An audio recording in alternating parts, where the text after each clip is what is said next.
Hello friend, welcome back to our channel explainer angel. Friends, आज मैं इस ड्रामे के पार्ट 2 का एक्सप्लेनेशन करने वाली हूँ, जिसमें हम देखेंगे किस तरह बच्चे को तलाशते हुए उसकी माँ बच्चे के पास पहुँच जाती है, जहाँ उसे कितनी परेशानियों का सामना करना पड़ता है ये तो आपको वीडियो में ही पता चलेगा, इसलिए आप वीडियो को लास्ट तक जरूर देखें। चलते हैं एक्सप्लेनेशन की तरफ। तब तक आप चैनल को सब्सक्राइब कर बेल आइकन को प्रेस कर लें और हमारी वीडियो आप सबको कैसी लगी हमें कमेंट बॉक्स में जरूर बताएं, क्योंकि इससे हमें बहुत ही खुशी मिलती है। कहानी वहाँ से शुरू होती है जहाँ से पार्ट 1 का एंड हुआ था। हुन जब सोकर उठती है तब उसके साथ वो सारा सीन हो चुका होता है जो कि एक कपल के बीच में होता है। ये देखकर वो चीखने लगती है और पिलो से मारकर जियांग को भगा देती है। अब कुछ देर के बाद जियांग उसके पास आता है और अपने किए हुए की माफी मांगता है कि ये सब जो कुछ भी हुआ है सब अनजाने में हुआ है और इसके बदले में मैं तुम्हें 5 लाख देने को तैयार भी हूँ। ये सुनकर हुन को गुस्सा आ जाता है और एक जोर का थप्पड़ उसके फेस पर दे मारती है। तभी इन लोगों के बीच जियामी आ जाता है और वो कहता है कि आप लोगों को अब शादी कर लेनी चाहिए, क्योंकि इस तरह हमें एक मॉम भी मिल जाएंगी। ये सुनकर जियांग उसे बेड पर लिटाकर मारने जा ही रहा होता है कि तभी हुन जियांग को फिर एक स्लैप करती है और मना करती है कि इसमें इसकी गलती नहीं है, तो इसे मार क्यों रहे हो। लेकिन जियांग कहता है कि जो कुछ भी हुआ है सब इसकी वजह से ही हुआ है और ये बहुत तेज हो रहा है, इसमें जैसे बचपना जा चुका है। लेकिन हुन उसे फिर से समझाती है जिससे कि वो जियामी को नहीं मारता और फिर जियांग अपनी गलती को एक्सेप्ट करता है। इसके बाद हुन अपने कमरे में चली जाती है, जहाँ पर उसे एक नकली सांप दिखता है, जिसे वो असली समझकर फर्श पर गिरते हुए चीखने लगती है। ये आवाज सुनकर किन यहाँ पर आ जाती है, जिसके साथ 2 लेडी भी होती हैं। किन कहती है कि ये कैसा नाटक कर रही हो, जिस पर हुन कहती है कि ये सब तुमने ही किया है। ये सुनकर किन अपने साथ वाली लेडी से कहती है इसे 2 थप्पड़ लगा दो, जिसके बाद इसकी अकल ठिकाने पर आ जाएगी। वो लेडी ऐसा ही करती है, लेकिन हुन उस लेडी के हाथ को पकड़ लेती है और उसे गिरा देती है। ये देखकर किन हुन को मारते हुए फर्श पर लिटा देती है और फिर अपने सैंडल की नोक उसकी हथेली पर चुभाते हुए कहती है कि मैं तुम्हें 2 दिन का टाइम दे रही हूँ, इससे पहले ही तुम यहाँ से चली जाओ और फिर मेरी जिंदगी में दोबारा वापस नहीं आना, और अगर नहीं गई तो तुम्हारा जीना यहाँ पर मुश्किल हो जाएगा। ये कहते हुए वो उस पर जुल्म किए जा रही होती है कि तभी यहाँ पर जियांग आ जाता है और वो किन की इस हरकत को देख लेता है। ये देखकर वो किन के फेस पर एक के बाद एक 2 थप्पड़ लगा देता है, जिसके बाद तो किन रोने लगती है। अब जियांग हुन को उठाकर सारी बातें पूछता है, तब पता चलता है कि नकली सांप को किन ने यहाँ पर लाया था। ये सुनकर उसे और गुस्सा आ जाता है। वो किन के साथ आई दोनों लेडी को मारता है और काम से निकाल देता है, ये कहकर कि उनकी जरूरत उसे नहीं है।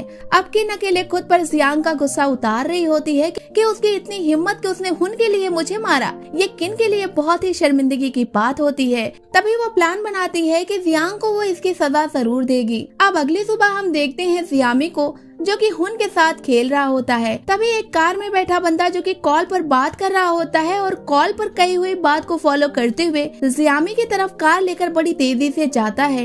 ये देखकर हुन जल्दी से आती है और जियामी को गोद में ले लेती है, लेकिन वो भाग नहीं पाती। तभी कार उसे टक्कर दे जाती है, जिस वजह से वो रोड पर गिर जाती है और कार चली जाती है। वहीं पर जियांग भी होता है और बाकी सभी लोग भी होते हैं, लेकिन हुन जियामी को कार एक्सीडेंट से बचाने के लिए उस तक पहुंच सकी थी और बाकी सभी लोग तो सिर्फ देख ही रहे होते हैं और जियामी को बचाने के चक्कर में वो खुद का एक्सीडेंट करा लेती है।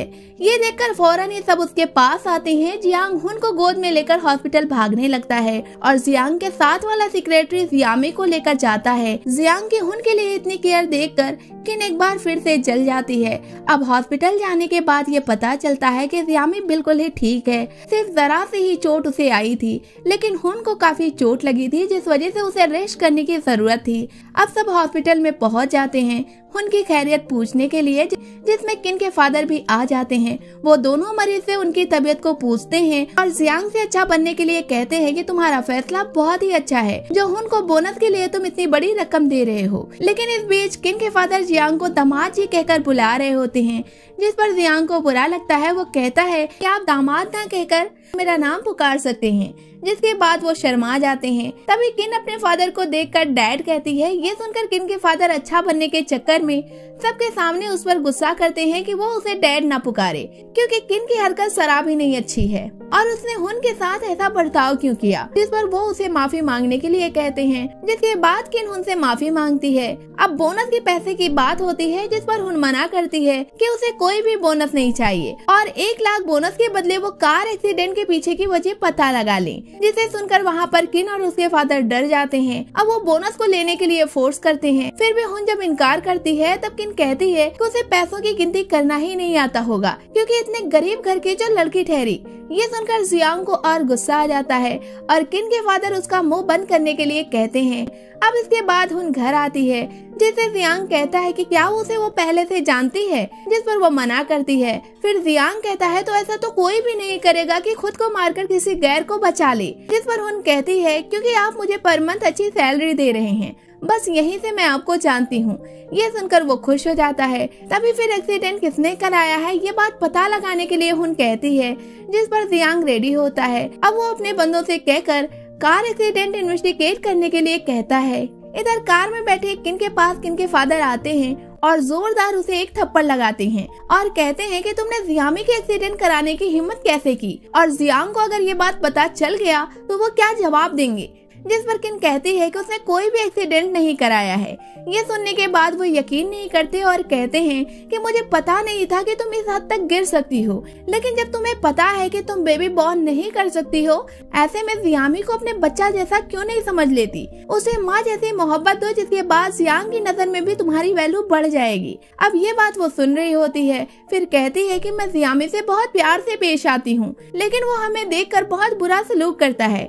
जिस पर उसके फादर कहते हैं अगर ऐसा है तो वो अननोन लेडी के साथ इतना घुल मिल कैसे गया, और तुम्हें पता है कि यही वजह है कि जियांग उसे 1 मिलियन बोनस दे रहा है और इसीलिए मैं इतने अमीर इंसान से तुम्हारी शादी कराना चाह रहा हूँ जिससे कि तुम्हारी लाइफ संवर जाए, इसलिए अब से तुम जियांग के काफी क्लोज जाओगी। फिर ये कहकर वो चले जाते हैं कि कार एक्सीडेंट के लिए उसे फिक्र करने की जरूरत नहीं है। अब हमें जियांग को दिखाया जाता है जो कि 1 मिलियन हुन को देने के लिए आया होता है, लेकिन हुन आज भी इनकार कर रही होती है और कहती है पहले एक्सीडेंट के पीछे की वजह पता लगा लें, फिर हम बोनस के बारे में कुछ सोचेंगे। तभी जियांग का सेक्रेटरी आता है और कहता है कि अब तक कार एक्सीडेंट के पीछे की वजह नहीं पता चल सकी है, लेकिन ये जरूर पता चला है कि कार एक्सीडेंट किसी ने कराया था। जिस पर जियांग कहते हैं कि जल्दी से पता लगाओ कि इसके पीछे कौन है। अब हुन अपने कमरे में आती है और अपने फ्रेंड को कॉल करती है। उसकी फ्रेंड भी कार ड्राइवर के बारे में पूछती है कि कुछ पता चला क्या, जिस पर हुन इनकार करती है और कहती है कि ये जरूर किसी दोस्त या रिलेटिव ने किया है, उनसे मिलने पर सुराग मिल ही जाएगा। इधर किन अपने फादर के पास जाती है जहाँ पर इन लोग बात करते हैं। उसके फादर कहते हैं कि हुन से दोस्ती करो और उसके क्लोज जाओ जिससे कि उसके बारे में कुछ पता चल सके। किन ऐसा ही करती है। वो अगले दिन गिफ्ट लेकर उसके पास पहुंच जाती है। वहाँ पर टैनी भी होता है। वो इन लोगों की बात को दूर से सुन रहा होता है। जहाँ पर किन हुन से फिर से सॉरी बोलती है और एक गिफ्ट देती है। फिर साथ में ये लोग डिनर पर चले जाते हैं जहाँ पर दोनों आपस में बात करते हैं। तब पता चलता है कि ये दोनों सेम कॉलेज से ही ग्रेजुएशन किए थे, जिस पर ये लोग काफी खुश होती हैं। ड्रिंक के नशे में धुत किन बहकी बहकी बातें कर रही होती है, जहाँ पर किन ये भी कह देती है कि वो जियामी से बहुत नफरत करती है। तभी यहाँ पर टैनी आ जाता है। वो हुन को देखकर अब तक पहचान चुका था। कहता है कि वो हुन का क्लासमेट है और 6 साल से उससे प्यार करता है, लेकिन कॉलेज के बाद हुन ऐसा गायब हो गई कि जिसे तलाशने के लिए उसे 170 शहर का चक्कर लगाना पड़ा। हर गली हर सिटी में उसने देखा, यहाँ तक कि सर्दियों की रात में 1 महीने तक मिडिल स्कूल में ठहर कर उसका वेट किया, लेकिन कहीं भी टैनी को हुन नजर नहीं आई। जिस पर हुन मन ही मन रोए जा रही होती है, लेकिन फिर वो उससे झूठ बोलती है और कहती है कि वो उसकी क्लासमेट नहीं है, जरूर उसे कोई गलत फहमी हुई है। इस पर टैनी कहता है कि इंसान इंसान को बोल सकता है लेकिन प्यार को कभी नहीं। इस तरह हुन उसकी पहली मोहब्बत है और वो उसकी खुशबू से उसे पहचान जाएगा। फिर टैनी घुटनों पर बैठकर रोते हुए कहता है, हुन तुम मुझसे प्यार नहीं करती कोई बात नहीं, लेकिन बस अपनी जबान से यही कह दो कि मैं तुमसे नफरत करता हूँ, जिसके बाद तो मैं तुम्हारी जिंदगी से बहुत दूर चला जाऊंगा और इस तरह मेरी उम्मीद भी खत्म हो जाएगी। ये सुनकर हुन पलटती है और यहीं पर इस पार्ट का एंड हो जाता है। अब अगले पार्ट में हमें इसके आगे की कहानी का पता चलेगा, इसलिए आप चैनल को सब्सक्राइब करके रखें, बेल आइकन को भी प्रेस करके रखें, जिससे कि वीडियो अपलोड होते ही सबसे पहले आपके पास पहुंचे। फ्रेंड्स, ये कहानी आपको कैसी लगी हमें कमेंट बॉक्स में बताएं। वीडियो को लाइक करें, शेयर करें। मिलते हैं हम आपसे नेक्स्ट वीडियो में, तब तक के लिए टेक केयर।